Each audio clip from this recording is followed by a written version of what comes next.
Bueno, es verdad todo pasando en el caso de Democracia Viva, porque justo estas revelaciones sobre los movimientos de cuenta corriente de Catalina Pérez se conocen en un contexto donde se ha desarrollado una maratónica jornada de formalización respecto de un conjunto de delitos, malversación de fondos públicos, fraude de subvenciones, entre otros, respecto de Daniel Andrade, presidente de Democracia Viva, y el ex seremi Carlos Contreras del MIMBU de Antofagasta, quienes suscribieron estos convenios. Ahora, en ese contexto, bueno, han surgido varias noticias como la que vamos a ver en este titular. Fíjense, Fiscalía analiza transferencia de Daniel Andrade a diputada Catalina Pérez por más de 15 millones. Ojo, posterior a convenio adjudicado a Democracia Viva, se agrega que en un reservado informe de la Unidad de Lavado de Activos enviado a la Fiscalía se analizaron los movimientos bancarios de la diputada RD.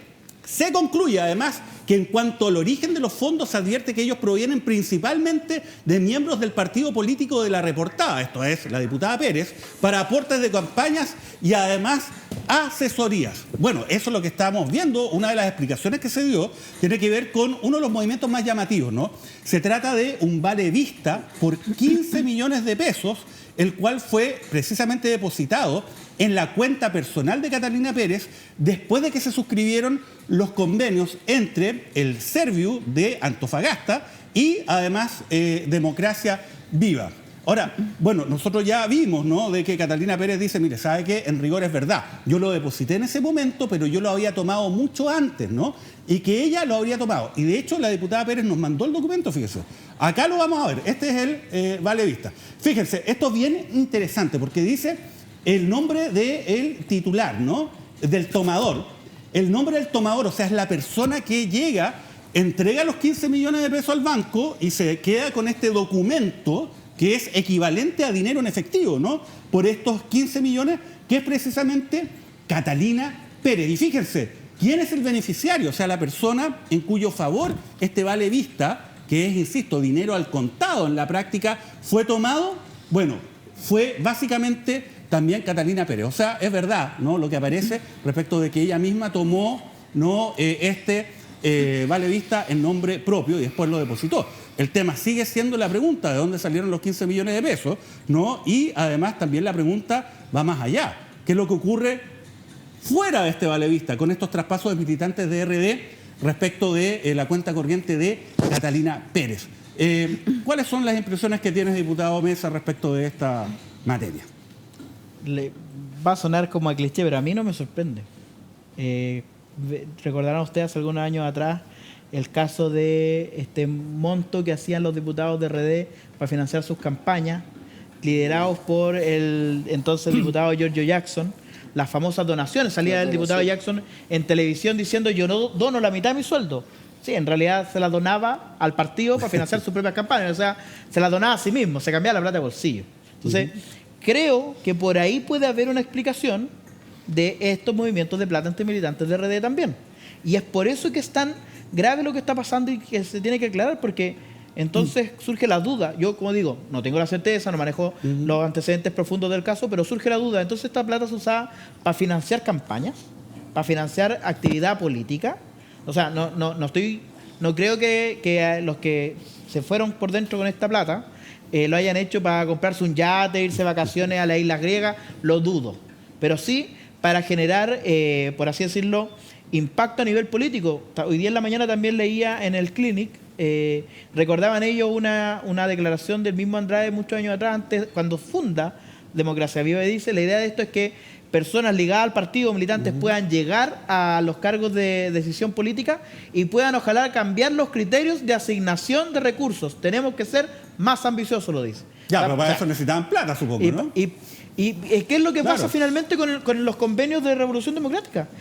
Ellos llegaron a ser funcionarios públicos, cambiaron los criterios para asignar esta plata y se la llevaron ellos mismos, y esta plata pareciera, no tengo la certeza, yo trato de ser lo más responsable posible al momento de dar mis declaraciones, pero pareciera que se usaba para gato político. Gloria, ¿tú crees que acá estamos frente a la punta del iceberg, que estamos viendo los indicios de una forma de financiar la política? ¿Y qué opina del documento que nos mandó la diputada Pérez? A ver, el documento tal como ella lo manda, a mí me parece que es suficiente justificativo respecto de la operación. Es normal que si yo me cambio de banco, voy a cambiar el tomador, yo saque un vale vista para retirar los fondos y poder llevarlo al otro banco para hacer la operación. Ella ¿No te parece sospechoso, digamos, de corrupción? No, la verdad que sí.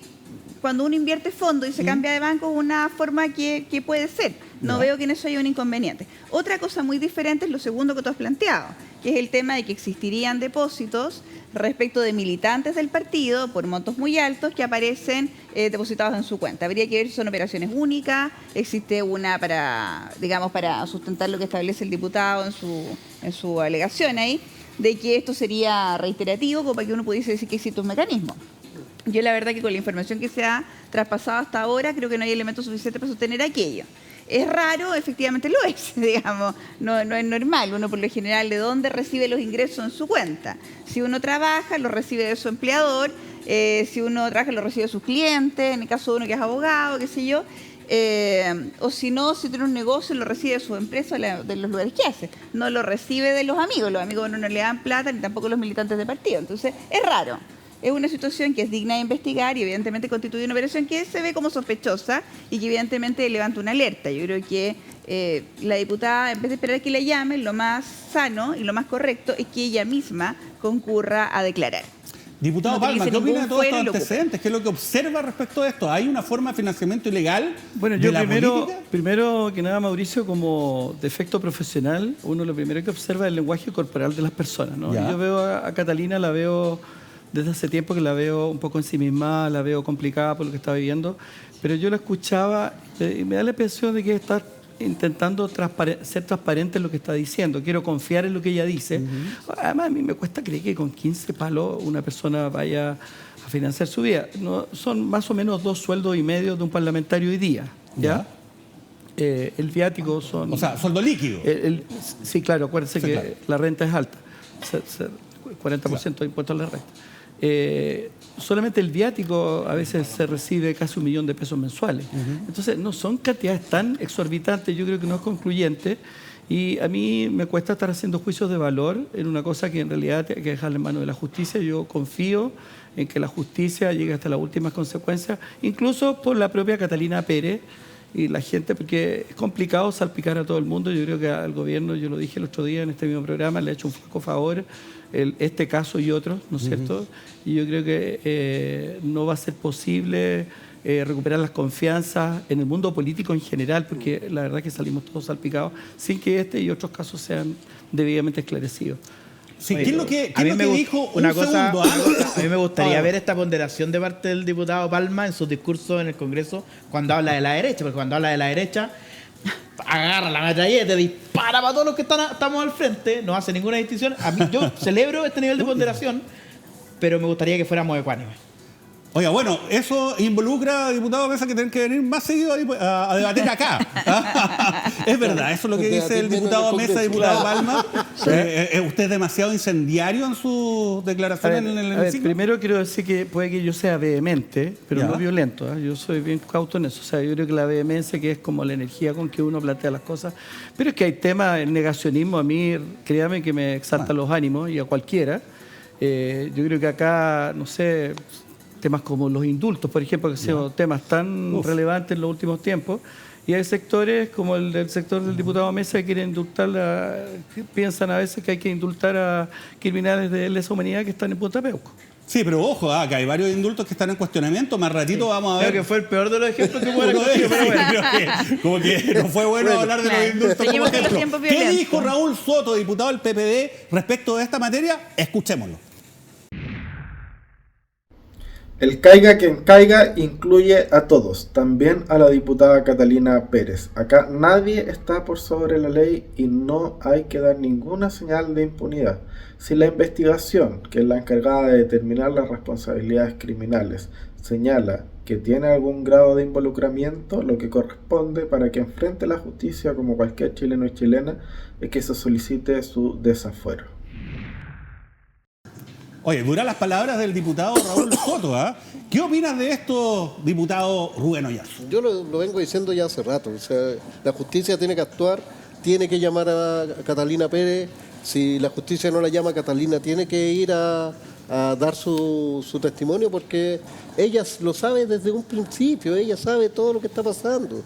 Sí, de verdad que creo que aquí tenemos que mostrarnos serios, tenemos que... El daño que se ha hecho a la democracia, a los políticos, el daño que se ha hecho, ¿sabes qué? En general a las instituciones es tremendo. Y tenemos que, de todos los partidos políticos, dar señales que estamos en contra de la corrupción, que estamos en contra de todos estos temas que lo único que hacen es dañar la figura pública, dañan las instituciones, y ella tiene que ir a la justicia y tiene que presentarse o tiene que ser formalizada, y para eso tiene que ser desaforada. O sea, concuerdo plenamente con las palabras de Raúl Soto. Sí, aquí tenemos que ser serios todos. Si ella no tiene y lo ha dicho públicamente, que ella no tiene nada que ver, que no se ha robado ni un peso, que lo demuestre. Sí, a ver, ¿qué es lo que dijo el abogado querellante en este caso de la Unión Demócrata Independiente sobre este tema? Pablo Tolosa, escuchémoslo. Estos delitos, evidentemente, cada uno de ellos por sí solo establece 5 años y un día. Esto quiere decir que es de prisión efectiva, pero además también porque el bien jurídico protegido es la fe pública. Y acá lo que se ha defraudado de la fe pública, acá un grupo de personas se concertaron, maquinearon algo tendiente a defraudar fondos del Estado destinados a los más vulnerables. Y creo que eso es de la mayor gravedad y por tanto no creo que amerite una medida cautelar distinta que la prisión preventiva. Bueno, la verdad es que estamos frente efectivamente a un conjunto de imputaciones que son bastante graves y que tienen penas muy altas. Eso puede concluir con una prisión preventiva, como no. Hemos visto, por ejemplo, en el famoso caso Lencería, ¿no? Todos daban por seguro que la señorita Polici iba a tener prisión preventiva. Al final no ocurrió, pero lo importante finalmente es que se esclarezca la verdad acerca de este caso. ¿Qué es lo que opina el diputado Hernán Palma sobre esto? Cuéntanos. Bueno, yo quiero ser bastante enfático en esto. Acá quien caiga tiene que ir hacia todo el mundo, por parejo. Acá no importa si alguien es de izquierda, de centro o de derecha. Yo creo que la justicia tiene que ser, como lo indica su señalética, ¿no?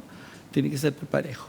Y yo creo que acá yo aplicaría un adagio popular, ¿no es cierto? Quien nada hace, nada teme. Yo creo que si Catalina no has hecho nada, Catalina, es tiempo de dar la cara, porque finalmente podemos pagar justo por pecadores, y creo que no está en tu afán por lo que yo te he escuchado. Así que yo creo que Catalina Pérez está en condiciones de enfrentar, ¿no es cierto?, con transparencia los procesos que se vengan. Bueno, yo creo que eso es importante porque además también tiene que ver con la credibilidad de las instituciones. Catalina Pérez fue vicepresidenta de la Cámara de Diputados, incluso en el momento en que se estaban produciendo estos mismos hechos. Entonces, es una situación que es un tema bastante estuvo horas de ser censurada la mesa. Exacto. Cuando está este caso, ahora, y bueno, nosotros teníamos la intención de hacer esa censura, finalmente ella renuncia o renuncia de forma parcial. A nosotros eso no nos dejó muy satisfechos, pero también entendemos y tenemos algún grado de realismo político que, no estando los votos, no íbamos a someter a la Cámara una votación que sabíamos que iba a ratificar a Catalina Pérez pero estuvo a minuto, eso estuvo, yo diría, una hora de renunciar. Sí. Aquí hay una cosa sí que creo que amerita también profundizar, y que ya lo dijo Rubén, lo dijo también el diputado Soto en el video, y es la necesidad quizás de profundizar en una investigación en contra de la diputada Catalina Pérez, y para eso avanzar en un desafuero. Hoy día hay una diputada desaforada en nuestro Congreso, que es la diputada María Luisa Cordero. Sí. Y por un delito que sería el delito de injurias o calumnias, por haber dicho que ella no creía que la senadora Campillay era completamente ciega, una cosa así, algo así fueron sus dichos. Y eso ameritó que se querellaran en su contra y que hoy día ella esté siendo desaforada. No voy a entrar a calificar qué tan grave o qué no tan grave son los dichos de la diputada Cordero en ese caso, pero creo que si hay un caso en el que se amerita que exista un desafuero y que la diputada Pérez pueda concurrir, creo yo, a la investigación y entregar todos los antecedentes necesarios, y que la Fiscalía tenga todas las herramientas para poder investigar, ¿no? Porque el fuero parlamentario lo que hace es evitar que nosotros podamos ser investigados y perseguidos penalmente. Necesitamos, por así decirlo, tener una protección de que tiene que autorizarse esto la Corte de Apelaciones. Bueno, hay que dar ese paso. Me parece que si se dio ese paso por una cuestión que involucra en el fondo un bien jurídico protegido que es particular, que como es la honra de la persona, en el caso del caso de la senadora Campillay, cuando lo que está en juego es un bien jurídico público que a todos nos pertenece, que es las arcas fiscales y la probidad pública, con mayor razón aún. Yo no entendería si es que el Ministerio Público no avanza en esa materia. Ahora, les quiero plantear otro tema, porque todas estas revelaciones se producen a días antes del plebiscito constitucional. Entonces, bueno, muchos apuestan de que esto puede mover en algún sentido la aguja, otros dicen que no tanto porque ya estamos en un periodo bastante avanzado de la campaña. Y hay muchos mal pensados, obviamente, que dicen, mire, ¿sabe qué? Qué curioso que haya salido todo esto. En primer lugar, ¿no?, está el tema de la detención de Andrade, ¿no?, presidente de Democracia Viva, y la detención de Contreras, el ex Seremi, en un contexto en el cual muchas veces lo que hace la Fiscalía es simplemente pedir una fecha para la formalización y citarlos para que vayan esa fecha. Y ahí se desarrolla todo esto. ¿Por qué detenerlos? Los otros también señalan, oiga, ¿sabe qué? Qué raro que aparezca esta información respecto de las cuentas corrientes justo de Catalina Pérez, ¿no?, el último día de campaña, ¿no?, respecto del plebiscito constitucional. ¿Qué piensa el diputado Yarzo acerca de esas impresiones? ¿Tienen alguna justificación? Pero independientemente de eso, ¿podrán mover la aguja respecto del día domingo? O sea, yo creo que son dos temas distintos, totalmente distintos. El día domingo lo que se elige es si nos gusta un texto constitucional o nos mantenemos con el que llevamos 40 años o más y que ha llevado al país, yo creo que bastante bien. En mi opinión, no debería mover la aguja. En mi opinión, yo creo que son temas totalmente distintos. Yo en lo personal voy a votar en contra del día domingo, básicamente porque nunca estuve de acuerdo con este proceso. El Partido de la Gente nunca estuvo de acuerdo con un proceso constitucional. Nosotros solicitamos plebiscito de entrada y no se dio tampoco. Un segundo plebiscito. Un segundo plebiscito de entrada no se dio. La gente no participó en este proceso y hoy día yo creo que hay urgencia más importante que la Constitución. Es un proceso fallido en ambas partes. Primero se lo llevó la extrema izquierda y después la derecha también se cerró a conversar, en dialogar. Yo creo que ahí cometimos errores y dos procesos fallidos no estoy de acuerdo. Gloria, este tsunami de información, antecedentes Nueva Democracia Viva, ¿moverán la aguja para el domingo? Bueno, realmente un tsunami, Sí, a literal. pocos días de que se haga efectivamente la elección. Yo creo que va a mover la aguja, pero no lo suficiente para cambiar un resultado, ¿ya? Evidentemente que esta información le sirve a quienes han utilizado precisamente el tema de democracia viva como parte del eslogan de campaña. ¿Y por Si ha eso sido será el rostro. sospechosa estas revelaciones justo en esta semana? ¿O tú dices, no, sabes yo qué, no le esto atribuyo ninguna... Yo escuché declaraciones que eran mucho más sorprendentes. Teníamos respecto también al diputado Naranjo, diciendo que incluso hasta le parecía sospechoso el tema que había de la detención de esta persona en medio del indulto. Ya De me Luis parecía Castillo. ya esto Ah, de Luis Castillo, es pensar, de Luis Castillo, Claro. es pensar que la justicia está mirando el tema electoral, me parece que No, es no. incorrecto. Oye, disculpa, Estos son es hechos, más déjame- ridículo porque en el déjame caso de Luis terminar. Castillo... Déjame terminar. Un segundo. Después Esto es, vamos más- contigo. esto es absolutamente absurdo. La justicia tiene que avanzar a su proceso y el país se mueve entre medio. Yo creo que aquí no hay ninguna conexión entre el tema del actuar de las fiscalías, el actuar de las policías y las campañas políticas. Yo creo que eso hay que descartarlo de plano. Ahora, que va a mover la aguja, evidentemente hay mucho indeciso que hoy día debe estar pensando y debe estar reflexionando sobre estos temas. Y esto evidentemente provoca rabia en la ciudadanía y evidentemente puede inclinar la aguja. Pero la diferencia sigue siendo aún muy grande entre las dos posiciones. Yo creo que si bien la mueve, no lo suficiente para efectos de beneficiar a otra de las opciones. Así que yo Diputado Mesa. Sí, es que mencionabas tú justamente el tema de lo que había dicho el diputado Naranjo respecto a la detención de Luis Castillo. Yo pocas veces he escuchado declaraciones tan desalmadas, declaraciones tan brutalmente ignorantes, tan descriteriadas como la del diputado Naranjo. ¿Podría Porque eso- recordarnos qué es lo que dijo? Él dijo que él puso en duda la detención de Luis Castillo justo a días antes del plebiscito. Es como que si una persona, que su familiar está siendo secuestrado, que es lo que ocurría, llamara a la policía y la policía le dijera, sí, pero el lunes lo podemos rescatar, porque como el domingo hay elecciones, o sea, el nivel Aguántese un ratito. Claro, el nivel de frivolidad No. para poder sostener algo así, a mí me parece que de verdad es impresentable, No. absolutamente impresentable. Dicho eso, respecto de los casos de democracia viva, aquí los principales responsables de que esto hoy día, por así decirlo, vuelva a estallar a fin de año, a pocos días de un plebiscito, son quienes, teniendo la información suficiente, no la revelaron a tiempo. Cámbialo. Esto es una cuestión que nosotros hemos sostenido, que yo he sostenido acá en este mismo programa en diversas ocasiones.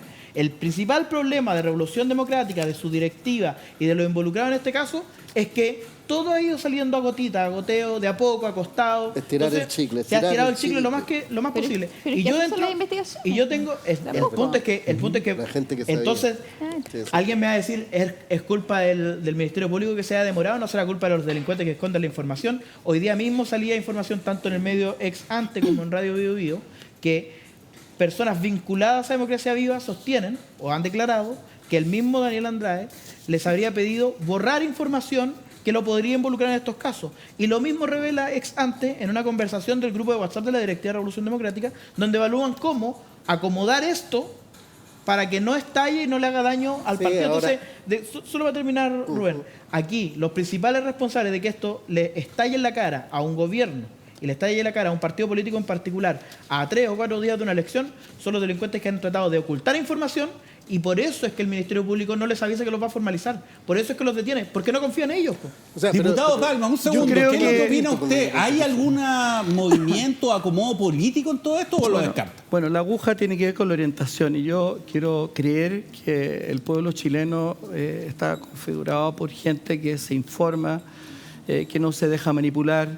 Espero que la gente haya aprendido lecciones del pasado y espero que quede claro que se va a votar el domingo. El domingo se va a votar la Carta Magna, se va a votar la hoja de ruta de décadas. En eso no coincido con mi colega y querido amigo Rubén Oyarzún, que la actual Constitución le ha hecho también a Chile. No olvidemos en qué contexto se dio esa Constitución, que instaló un modelo de facto y que derivó finalmente en la revuelta social.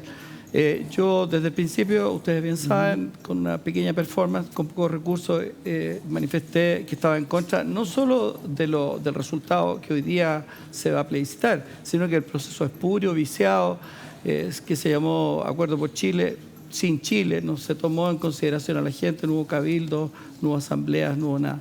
Así que yo estoy confiado en que la gente, espero, sepa qué es lo que va a votar y que no se deje mover hacia allá o hacia acá según como si esto fuera un reality. Ya, yo quiero retomar algo que ya planteó el diputado Mesa, que tiene que ver con la revelación de unos WhatsApp, que es bastante interesante y que también tiene que ver con la forma en que los partidos políticos y los dirigentes muchas veces asumen, ¿no?, la información pública o el riesgo, ¿no?, que se reviente un caso de corrupción dentro de sus filas. Que Revolución Democrática asume, porque no sabemos si el resto de los partidos se manejan de esa manera, ojo. Sí, hay que ver, pero recordemos que la usemos los nombres propios corrupción, involucrados. la corrupción es un fenómeno bastante transversal. Un virus que Incluso está que va mutando. más allá de la política. Recordemos los audios del señor Hermosilla, que hoy día están ahí como abajito, medio guardados. O la Pero casa, bueno, la casa de Torreal. Pero hay que decir las cosas o por el su caso nombre. de Torreal. Hay que decir las Mario, cosas por su nombre. Es Revolución Democrática el involucrado. es en este caso, pero hay casos, oiga, pero Oye, yo pero le tenemos- pero tiro para el mundo. casi. Hablemos de los casos completos entonces. Sí, pues Bueno, tenemos- de esa es la idea. La idea es tenemos muchos hablar de la municipios probidad metidos, todo. respecto a todos los casos. Pero me gustaría señalar, fíjense, yendo derechamente a este WhatsApp, que es entre Daniel Andrade y el exsecretario ejecutivo de RD, ¿no?, el abogado Edson de Toni. Y esto fue el 7 de junio de 2023.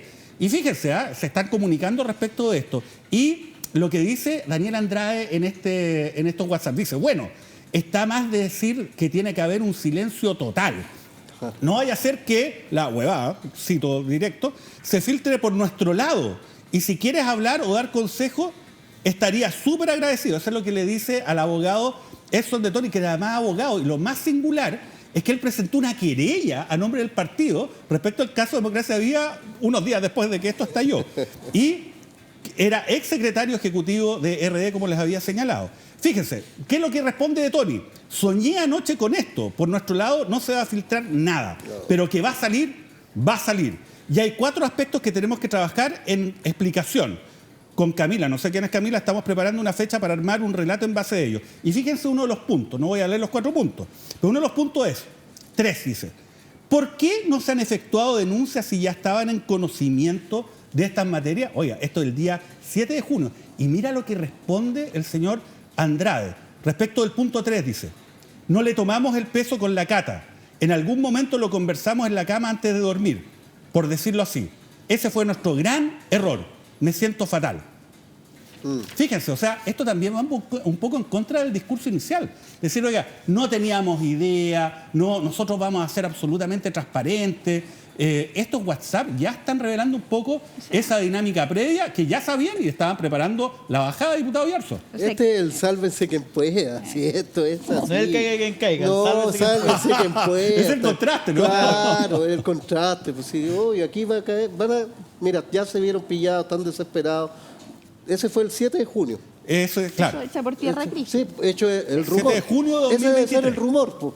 Claro. Que dijo en la comisión. Crispi fue a mentir a la comisión. Crispi tiene una responsabilidad política y hay que decirlo. Y el presidente tiene que tomar las decisiones como corresponde. Aquí, de verdad, yo creo que es una vergüenza este caso.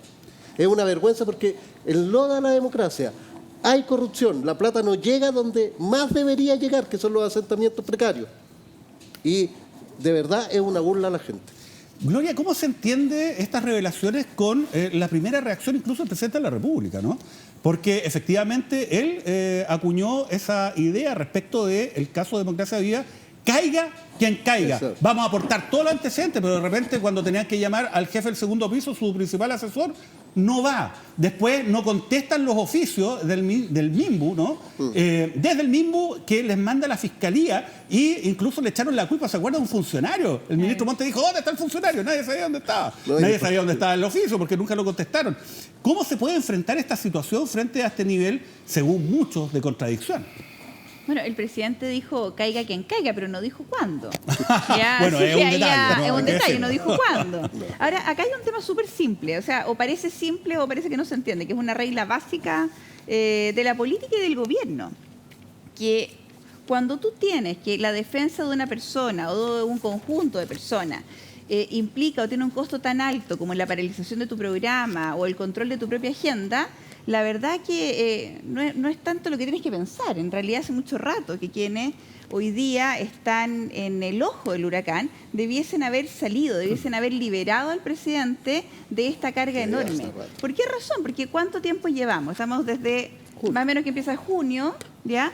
Sin el control de la agenda. Ya estamos terminando el año, estamos en diciembre, y el único tema, digamos, del cual hoy día principal en términos mediáticos del gobierno es estar respondiendo por estos funcionarios, que Crispi no quería declarar si sale o no sale Monte. Entonces, hoy día el control de la agenda se perdió. El control de la agenda política y el control de la agenda legislativa. Entonces, hoy día el gobierno está enfocado, en vez de estar enfocado en gobernar, está enfocado en mantener a estas personas o sacarlas. Yo entiendo que a ningún gobierno ni a ningún presidente le gusta que le digan cómo tiene que hacerlo o con qué personas tiene que hacerlo. Entonces, a nadie le gusta que le pidan por los medios, le interpelen para efecto de sacar a una persona. Y por lo tanto hacen el gallito de tratar de mantenerlo. Pero hoy día el costo político es enorme. Y me gustaría que la moneda entendiera que los chilenos tienen hoy día otras preocupaciones y que es importante hoy día terminar, digamos, ciertos procesos. Y si estas personas tienen que salir para efectos de que se pueda retomar el control de la agenda y del gobierno. Yo creo que es una premisa básica y fundamental. Yo creo que todos los gobiernos lo han entendido, menos este. Que ¿sabéis lo que pasa es que Diputado. se normalizan los errores. Ese es el problema del gobierno. Error tras error, y se normaliza, se deja pasar, se estira el chicle.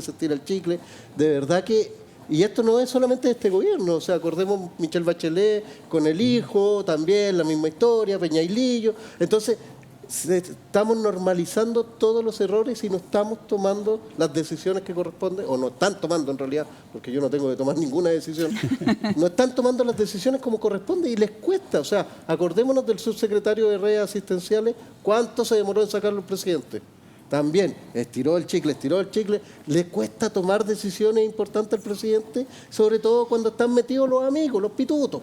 Bueno, hablando de amigos y estas discusiones, vamos a revisar este titular que se refiere un poco a lo que estábamos hablando hace algunos minutos, que es una revelación que yo creo que es importante, ¿no? Que tiene que ver con el tema de los WhatsApp, ¿no? De la directiva de RD, ¿no? Y en ese caso lo que estaban viendo era cómo podían enfrentar este caso. Esto fue 3 días antes de la publicación del caso en Timeline, ¿no? Recomienda bajar esa factura. Contacto desde el grupo WhatsApp de nombre Directiva Nacional RD de fecha, fíjense, 13 de junio de 2023, 3 días antes que esto estallara en Timeline, medio independiente de la región de Antofagasta. Sofía Valenzuela decía, querides, estoy viendo el tema con Manuel de la factura por pagar a Democracia Viva la campaña. Manuel no cachaba el contexto de la situación de Antofa y me plantea que es súper delicado, que recomienda bajar esa factura y por último que paguemos como partido con plata nuestra los 3 palos que quedaron por pagar. Tiene tiempo hasta el viernes para poder hacerlo. Y ahí aparece @Araceli Farías, está Edson de Toni, de quien hablamos. No sé si podríamos juntarnos por Zoom hoy día a las 17 horas brevemente con Manuel y poder zanjarlo. Fíjense, otra conversación que continúa. Sofía Valenzuela de nuevo. Hay un tema con Democracia Viva, acá viene el asunto, de la factura habrá que ver de qué estaban hablando, que debemos abordar en la tarde. Me están preguntando por boleta de Democracia Viva las candidaturas recientes.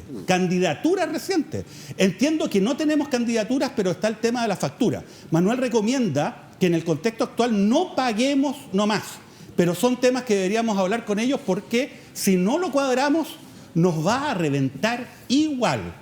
Fíjense. A ver, más abajo está ni más ni menos que Juan Ignacio Latorre, presidente del partido. Fíjense, claro, mejor ordenar la info primero, no mostrar cosas que no son necesarias por ahora. O sea, están absolutamente tratando de ver qué es lo que iban a hacer con los antecedentes que ellos sabían que iba a reventar.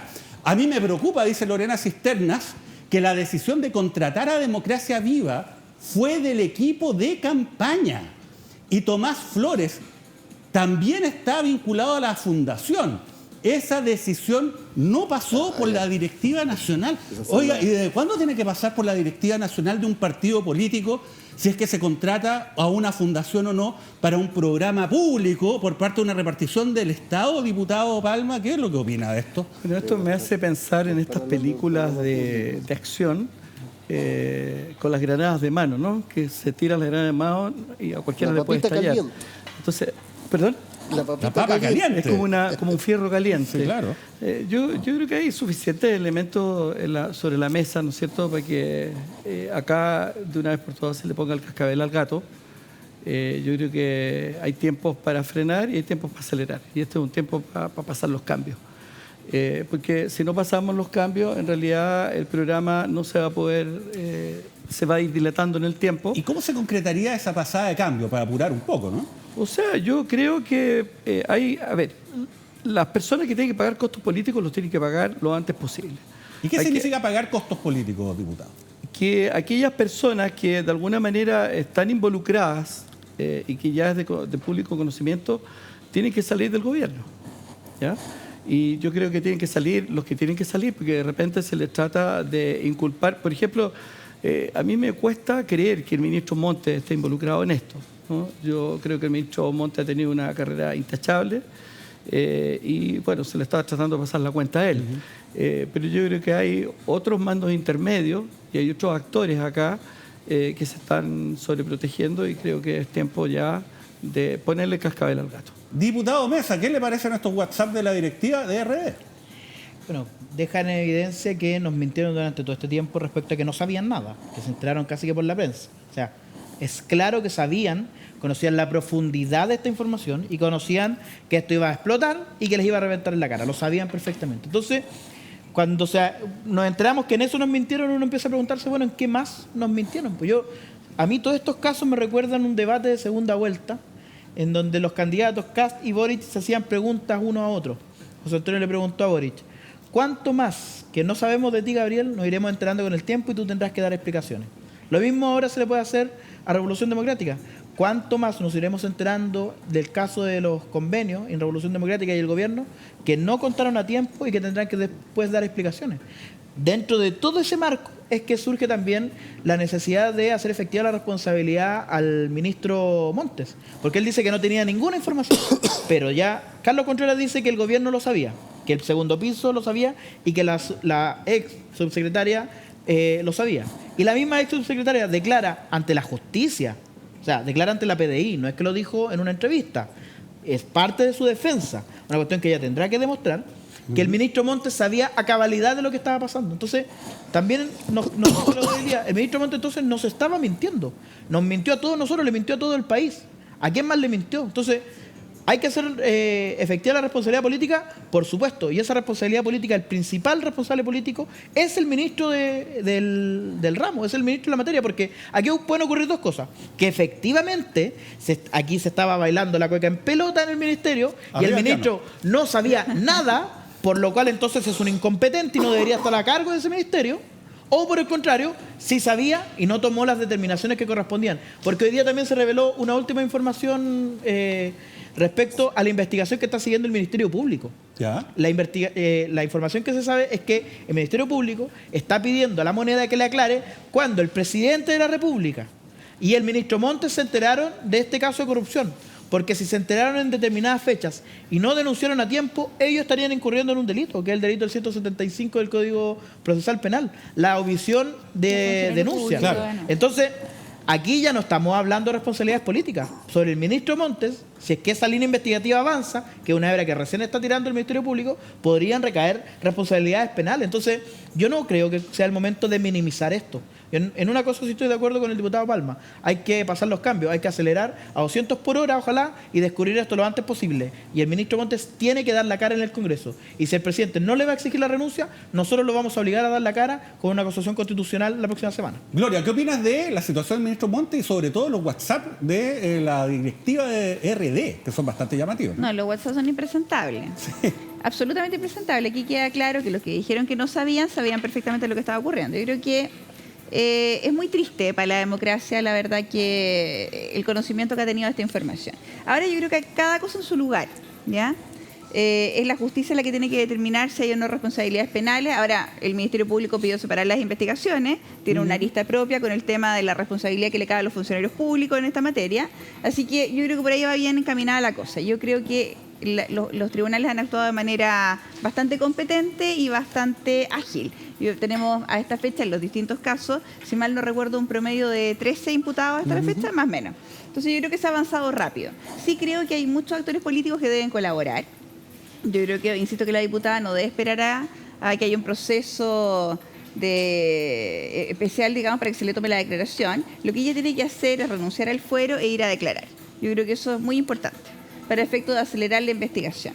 Yo creo que eso va a contribuir bastante y creo que baja también la presión y es bueno para su partido, independientemente de que ella se encuentre en una etapa distinta, hasta con suspensión, digamos, de su militancia. Le hace muy bien a su propio partido que ella tome la iniciativa y vaya a declarar. Creo que por esa parte eso es una de las cosas que hay que hacer. Y segundo, yo insisto, el desgaste del gobierno por mantener a personas que hoy día están en el ojo de huracán es muy alto. Yo lamento, digamos, la situación en la que se encuentra Montes porque realmente encuentro que fue un excelente parlamentario y tengo muy buena opinión de él. Pero creo que hoy día él debe dar un paso al costado, lo tiene que hacer no porque se lo pidan, no porque haya una oposición constitucional en ciernes, sino un acto de generosidad para efectos de poder bajar la intensidad y permitir que el gobierno se pueda concentrar en los temas para los cuales fue elegido, que es gobernar. No puede ser que esté permanentemente todo el día en función de las investigaciones judiciales. Dando explicaciones todo el día. ¿No? Sí, partimos en la mañana y terminamos el día con eso. Parece difícil gobernar, ¿no? Si uno tiene que estar dando explicaciones todo el día. Pero un detalle, me voy a sacar el traje de conductor un minuto, me voy a sentar ahí imaginariamente como panelista y voy a hacer... Lo estábamos esperando. Muchas gracias, diputado. A ver, el punto es el siguiente. La verdad que el fuero es irrenunciable porque el fuero lo que hace es proteger el cargo más que a la persona. Y lo segundo, no es necesario desaforar a un parlamentario para abrirle las cuentas corrientes ni para formalizarlo. Solamente es necesario para pedirle alguna medida cautelar que afecte su libertad personal o para acusarlo. Entonces la Fiscalía igual puede investigar a todos estos parlamentarios. Y hay un detalle, fíjese, en los WhatsApp que es bien llamativo. El expresidente de RD, el señor Latorre, el senador, fue a condenar cuando se supo esto, no, todo lo que estaba ocurriendo, incluso ahora está condenando muy duramente a Catalina Pérez, pero resulta que aparece ahí, previo a que estallara el caso, coordinándose para sacar una versión. Mire, ahí está, ese era cuando eran felices, ¿no? Hace mucho tiempo atrás, en una galaxia muy, muy lejana, se sacó esa fotografía. Diputado Yarzo, ¿qué opina de la situación del senador Latorre? Parece que su credibilidad también queda ante la de juicio. O sea, claramente. Acuérdate que primero salió apoyando a Catalina, después dijo que no, después se ha desdicho mucho. O sea, y ahora vemos que él sabía todo antes de que estallara este caso. Yo creo que es grave la situación, pero ¿sabes lo que más lamento? Es que unos cabros chicos jodieron la carrera del ministro Montes. Unos cabros chicos corruptos, ladrones, porque eso es lo que son. ¿Tú crees que lo jodieron, entre comillas, realmente? ¿No? ¿Ah? ¿Se jodieron, como se diría, al ministro Montes? Es que, mira, el caso de Democracia Viva y en la comisión lo dijimos. O sea, la conclusión de la comisión fue que Al final el ministro Montes fue la mujer engañada, pues, se enteró al último de todo lo que estaba pasando. Y claramente... Es que ahora ya no está tan claro eso. Por lo que dijo Por Tatiana... lo que dijo exactamente la ex subsecretaria. Claro, porque es que ahí él sálvase quien pueda, pues, sí, ese es el punto. Claro, es que eso como usted Y eso bien tiene que dice, la ¿no? justicia decirlo, pero... Yo ahí claro. lo relativizo, porque ella cuando hace su declaración, la subsecretaria, no la hace pensando que esa iba a ser la pregunta. Eso surge en un contexto de conferencia de prensa completamente distinto. Y ella, sin que le pregunte nadie, sin que nadie le pregunte sobre ese punto en particular, ella dice, el ministro no sabía, no alcancé. Entonces me parece que Bueno, y eso la justicia lo la tiene declaración que da después es muy extraña, porque no es que ella haya salido a dar una declaración para aclarar el punto. Estaba en una conferencia de prensa que no tenía que ver con el tema y ella, sin que le pregunte nadie, dice, yo no alcancé a comunicarle. No le preguntan si le comunicó, dice, yo no alcancé. Ahora lo que Entonces, sí, el ministro está debilitado. Claro. Y eso se demuestra fácilmente con todo el apoyo de los parlamentarios y parlamentarias socialistas que lo han ido a apoyar, los comités que han salido a apoyar, es porque hay un ministro debilitado. Y el ministro perdió el foco del objetivo principal, que son la entrega de vivienda, estando en una crisis, pero como nunca, de viviendas habitacionales. Diputado Palma, mucho se habla acerca de la carrera del ministro Montes, qué es lo que sería bueno o malo para el ministro Montes, pero muy poco se habla respecto de lo bueno para la cartera que él dirige y para los programas que son muy importantes de vivienda. 260.000 viviendas es un compromiso no menor que asumió este gobierno. En ese sentido, ¿la posición del ministro Montes como jefe de esa cartera afecta la implementación de los planes del gobierno en materia habitacional? Yo en mi distrito he visto a un ministro Montes, al cual él además está muy vinculado al distrito 12, un ministro Montes activo, muy querido, lo he visto en entrega de escrituras, de llaves, en el contexto de lo que es el plan de emergencia habitacional, de las 260.000 viviendas que prometió el actual gobierno, que creo que en términos de ejecución va en buena lid. Y creo que no debería afectarse el plan de emergencia habitacional por esta contingencia. Ayer se criticó que él de hecho andaba en una entrega en alguna región de Chile, en circunstancias de lo que estaba pasando en la propia casa, pero yo creo que eso habla bien de él, porque no está abandonando el mandato principal que tiene, que es resolver el tema habitacional, y creo que él es una persona que le ha dado la cara a las cámaras. Yo confío en él, evidentemente espero no perder, que no pierda mi confianza, y bueno, esperemos que las cosas vayan como corresponde, ¿no? Yo creo que aquí hay gente que tiene que salir al paso a dar la cara de una vez por todas. Voy a reiterar los alcances. Hay muchísimo paño que cortar en el caso de Democracia Viva. Este tsunami de información yo creo que no va a parar, ¿no? Cada día surge algo nuevo. Pero vamos a ir ahora a otro tema. Veamos este titular. Fíjense, detienen por presunto secuestro a Luis Castillo, uno de los presos del estallido indultados por Boric. Habría ingresado una banda en Copiapó que raptó a una persona. La víctima fue llevada en el portamaletas de un automóvil.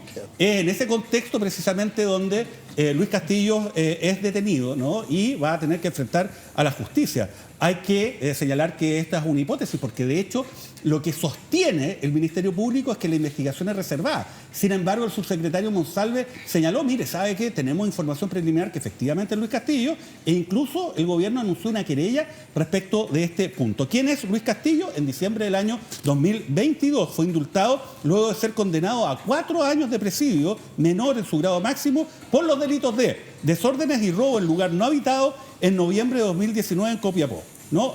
Tuvo una huelga de hambre, él se autodenominaba insurrecto, pero en realidad al parecer tenía antecedentes penales, y por eso cuando esto después se descubrió, ¿no? Se generó toda una polémica respecto de cuáles eran los antecedentes que se tuvo efectivamente a la vista por parte del presidente para los efectos de otorgar estos indultos. ¿Qué opina, diputado Mesa, respecto de esta situación? No alcanzó a pasar ni un año en que el indulto que hizo el presidente Boric el 30 de diciembre del año pasado se le retornara de la peor de las formas. Porque hay una declaración, que afortunadamente lo que queda grabado, ahí queda para la posteridad, donde él defiende los indultos y dice, no se trata de delincuentes. Bueno, en el caso de Luis Castillo, claramente sí se trataba de delincuentes. Tanto así que la misma gendarmería en un informe había señalado que era no recomendable de darle el indulto o darle un grado de medida de beneficio por su alto compromiso delictual. Y eso lo vemos ahora con esta detención, que obviamente en materia de investigación se tiene que aclarar, pero al parecer está bastante claro que es en el contexto de un secuestro, un delito que hoy día los chilenos, obviamente la probabilidad de que alguno de nosotros sea víctima de un secuestro es muy baja, porque es un delito de alta connotación pública, pero que ocurre muy poco porque es un delito muy grave. El tema es que genera una sensación de miedo en la ciudadanía muy alta. Hoy día, ¿con qué tranquilidad un padre deja que sus hijos salgan a la calle? ¿Con qué tranquilidad uno va del trabajo a la casa? Entonces, aquí la gravedad de esta cuestión es que el presidente se la jugó. El problema es que el presidente puso las manos al fuego, lo hizo por funcionarios públicos en el caso Democracia Viva y terminó quemándose las manos. Se pone las manos al fuego ahora por estos indultados y se termina quemando las manos con uno de estos indultados que además, aquí, que para mí esto es lo más importante, que fue utilizado para atacar muchas veces el caso de Luis Castillo a quienes somos de derecha. En este mismo programa a mí me tocó dar explicaciones respecto de una columna que hizo Martín Arrau, vicepresidente del Partido Republicano, en donde pone la foto de Luis Castillo y todos rasgaron vestidura, está atacando a Colo Colo, ¿cómo se te ocurre? Puta, Claro. ¿qué culpa Pero tenemos nosotros? Pueden haber más fotos de Luis Castillo que la que tiene la polera de Colo Colo. Es que déjame explicarte, ¿qué culpa tenemos nosotros que el día que liberan a Luis Castillo y que el concejal Chinga del Partido Comunista lo acompañó cuando lo liberaron, usara la camiseta de Colo Colo? Es culpa nuestra. Yo espero que muchos vayan a pedir números, llamen por teléfono y hagan fila para pedirle disculpas a una persona como Martín Arrau, que lo trataron injustamente a propósito de este delincuente. Pero escuchemos la Esa otra versión foto. del fiscal jefe de Copiapó, que lleva este caso, don Cristian González, acerca de lo que ocurre. Escuchemos. La Fiscalía Local de Copiapó, con el fiscal de turno y este fiscal de concurrencia, se ha constituido con el equipo de crimen organizado y homicidios para investigar un presunto secuestro que habría ocurrido anoche en una estación de servicio distinta a esta cuya víctima habría sido rescatada por carabineros el día de hoy en esta estación de servicio en esta avenida Copiapó con Luis Flores. Se está investigando entonces un presunto secuestro. Hay 4 detenidos y hay una víctima. Y esa es toda la información que vamos a entregar. Bueno, efectivamente la Fiscalía no entregó la identidad de las personas detenidas, pero insisto, no fue el subsecretario Monsalve quien dio indicios respecto de la identidad de una de las personas involucradas. En este contexto vamos a preguntarle la opinión al diputado de la República e insigne colocolino, don Rubén Oyarzo. Sí, primero debería haber usado otra foto. Yo creo que no es un tema para frivolizarlo, Rubén. No, pero es que yo creo que no es un tema para pero frivolizarlo, dejemos que dé porque tú la buscas opinión Luis del Castillo, diputado. la única foto que sale es esa. Entonces, la ¿Es la verdad, única? que haber utilizado a Luis Castillo para atacar a una persona intachable como es Martín Arrau me parece de lo más Bueno, bajo. pero también Diputado de están la atacando República, todos los tiene la palabra. colocolinos, pues no tiene Diputado. sentido. Esta es No la tiene imagen mucho que estamos sentido. hablando Sí. en una columna de Martín Arrau que se llama Chile Flight, ¿no? Y la fotografía y la foto- efectivamente Del Luis día que lo Castillo, liberaron, si esa foto es. es Luis Castillo y es una foto con la camiseta de Colo Colo. Yo creo que Diputado. fue un error de Martín, pero bueno, eso lo podemos discutir después. Ahora, lo que no es raro es que Luis Castillo caiga preso, sea un delincuente. Eso no es raro. Y ahí es donde el presidente cometió un error. Cometió un grave error porque indultó un delincuente. Entonces, incluso, yo te cuento infidencia en el Congreso. En el Congreso nosotros decíamos, Luis Castillo va a caer preso. ¿Qué explicaciones va a salir a dar el presidente cuando caiga preso? Ayer cayó preso. Tiene que dar la explicación el presidente. Acá se cometió un error. Recordemos que por este error de los indultos, porque es un error grave de la facultad del presidente, se fue Marcela Río, ministra de Justicia, y también cayó otro funcionario más. No recuerdo, pero cayó otro funcionario más. Entonces, aquí se cometió un error, se indultaron delincuentes y el resultado es este, Luis Castillo preso. Gloria, tu opinión. A ver, yo creo que hay que centrarse en el debate principal. Yo creo que la facultad de indultar es una facultad que es bien anacrónica y que no debería existir, salvo que fuera muy, muy acotada por razones de salud, por edad muy avanzada, que hiciese, digamos, viable y digamos que pudiese estar en su casa.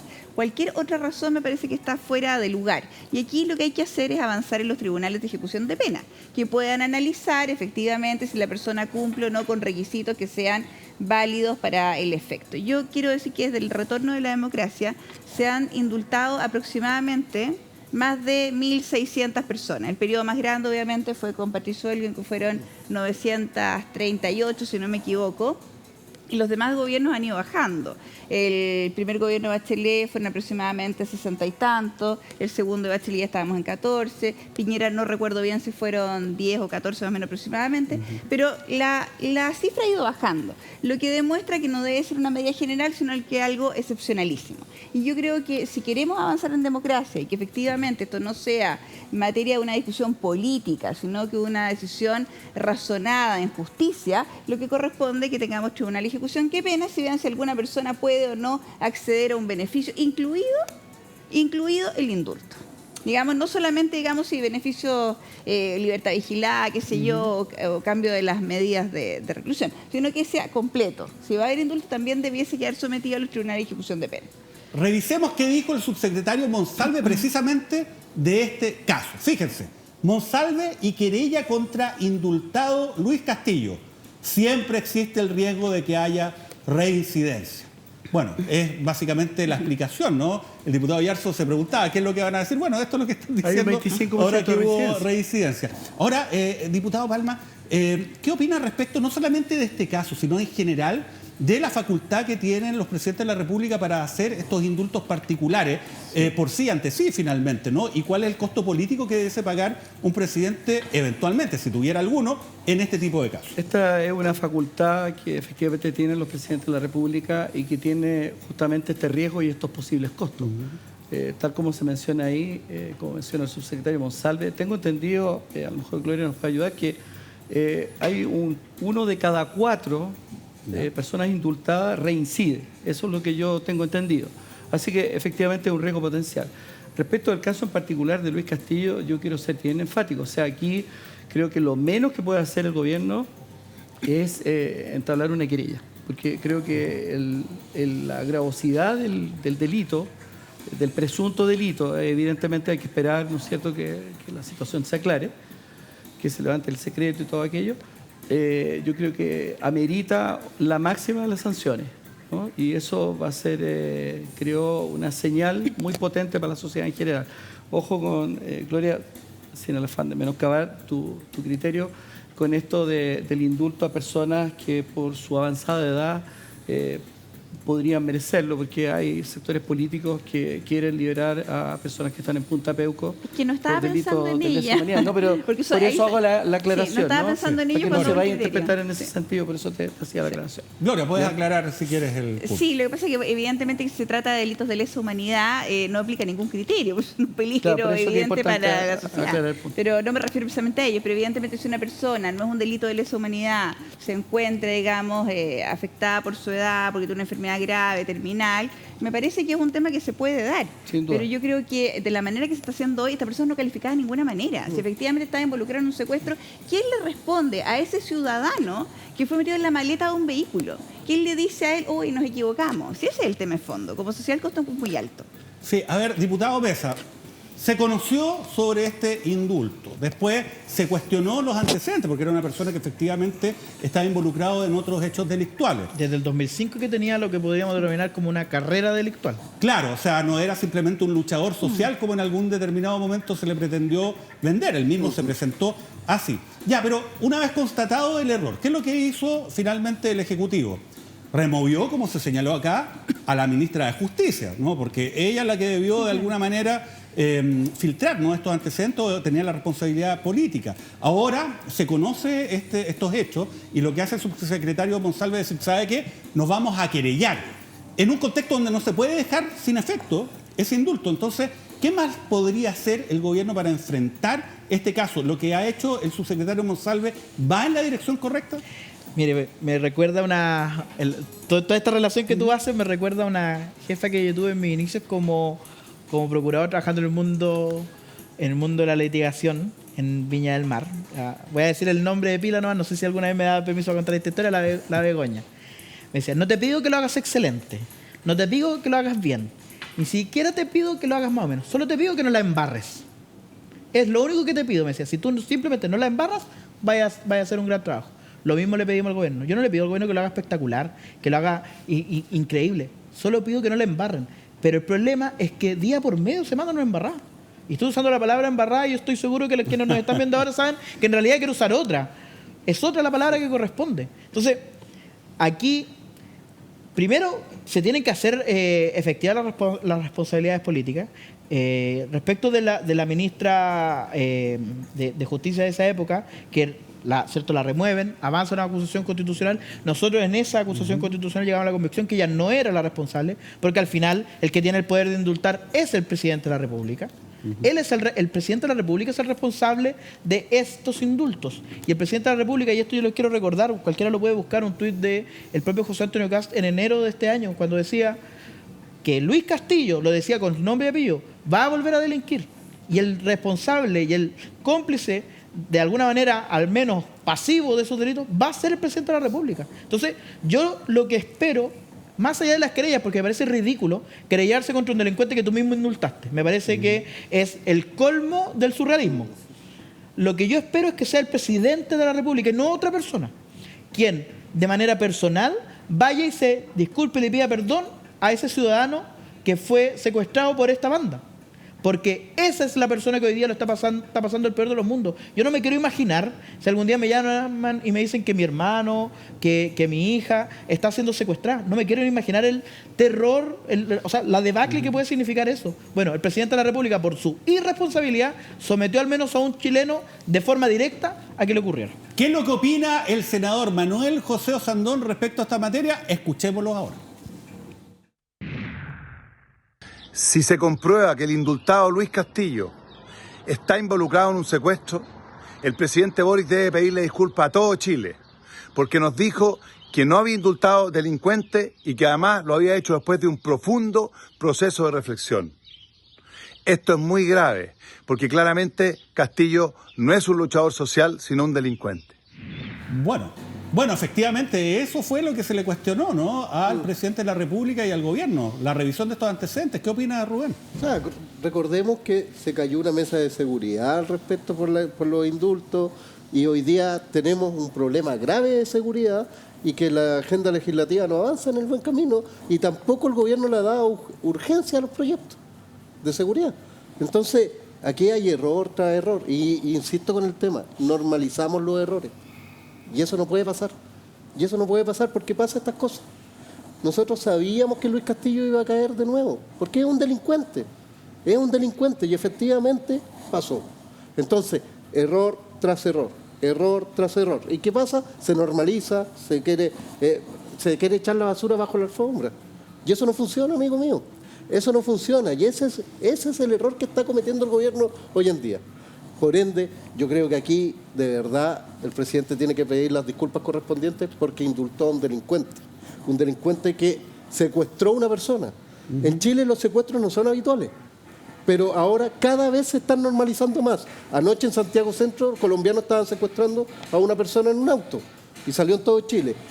En Atacama, en la región, un secuestro. Y así suma y sigue. Tiene que pedir disculpas al presidente por los errores que está cometiendo. Bueno, como pueden ver, tenemos mucho tema y todavía nos queda aún más, así que espérennos. Después de esta pausa continuamos acá en Tiempos Violentos. Oye, una agenda absolutamente cargada el día de hoy. Se nos fue el programa volando, así que nos queda tiempo solamente para los últimos 10 segundos de libre disposición a nuestros panelistas. Empezamos con el diputado Mesa. Sus 10 segundos. Este gobierno hace rato dejó de ser simplemente incompetente y se convirtió en un gobierno que yo calificaría de inmoral. Este 16 de diciembre le quiero recordar a los chilenos que si Boric vota en contra, los chilenos tenemos que votar a favor. Muy bien, ahí están los 10 segundos, le sobró tiempo, imagínate. Rubén Oyarzo, diputado del Partido de la Gente, sus 10 segundos. Que los chilenos este domingo 17 de diciembre voten en conciencia y sepan lo que están votando. Aquí no tiene nada que ver contra el gobierno. Yo voto en contra y critico más al gobierno que a los republicanos. Yo creo que anda por ahí a lo menos, hay que decirlo, no sé si más, pero vota ahí, más con el gobierno que los republicanos, hay que decirlo. Vaya a saber uno, ¿no? Nadie sabe para quién trabaja. Gloria Requena, sus 10 segundos. Sí, yo me voy a aprovechar mis 10 segundos para hacer una invitación. No importa cómo vote, pero vote. El voto es obligatorio pero no lo haga porque es obligatorio, hágalo porque es una convicción. Lo que se está diciendo es muy importante, es la Constitución, nuestra base fundamental. Muy bien, ahí estaban los 10 segundos y pequeña fracción. Y ahora terminamos esta ronda con el diputado Palma, sus 10 segundos. Un cántico. Vamos, vamos chilenos, que el domingo en contra hay que votar, y no es contra el gobierno, es contra una constitución retrógrada. Oiga, le faltó simplemente la banda, ¿ah? Sí. No, deberíamos haber traído ahí como, no sé, Usted me dijo unos libre tambores, disposición. qué sé yo. Es de libre disposición. El único que tuvo Fue tiempo musical. absolutamente Es que libre Él tuvo disposición. tiempo musical. El señor único que Fernández. tuvo tiempo musical Pero fue por él Fernando. mismo. Es que- Bueno, Me la arreglé, ¿viste? Él es hincha muchas de gracias por Chinchado. acompañarnos en Él es este hincha de programa de Chinchado. Tiempos Violentos. El día de mañana vuelve Eduardo de la Iglesia finalmente aquí a su puesto de conductor y nosotros nos encontramos en cualquier momento porque los tiempos violentos siguen y nosotros lo estamos observando acá en Vía X. Hasta mañana, nos vemos.